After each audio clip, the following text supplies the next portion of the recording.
People charged with illegal voting are fighting their cases in court. Since July, West 2 Investigates has been bringing you their stories of dozens of people who cast ballots in the 2020 election. West 2 News investigative and political reporter Greg Fox explains why they thought they were eligible to vote.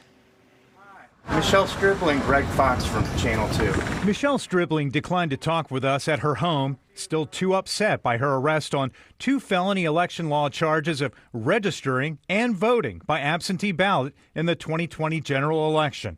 She's ineligible to vote since her 1993 conviction for second-degree murder.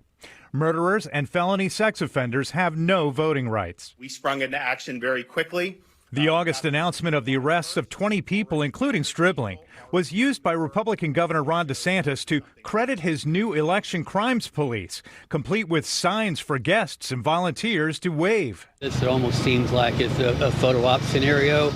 Attorney Roger Whedon and others in the National Lawyers Guild are working to get the cases dismissed for local arrestees Stribling, Peter Washington, and Jerry Foster. Neither of the men, who are on the sex offender registry, has been willing to talk with us. Whedon says they all thought they had the right to vote under the 2018 Felon Voting Rights Amendment and were issued voter ID cards by elections officials. Whedon suspects the governor's announcement was more about politics than law enforcement. I think so because, historically, everybody recognizes that voter fraud is not a problem. According to public documents and research provided by Gainesville data analyst Mark Glazer, 24 people have been charged with illegal voting since midsummer. At least 95 more are being investigated in more than a dozen counties.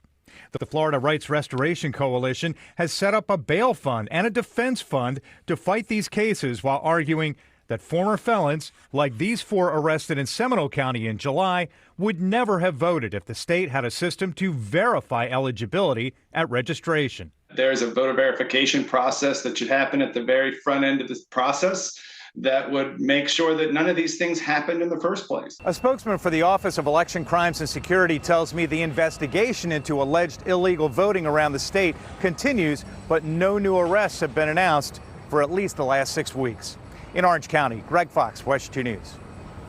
3 of the Seminole County men arrested in July faced trials for being accused of illegal voting. The case against the 4th man, Christopher Moy, ended when he suddenly passed away.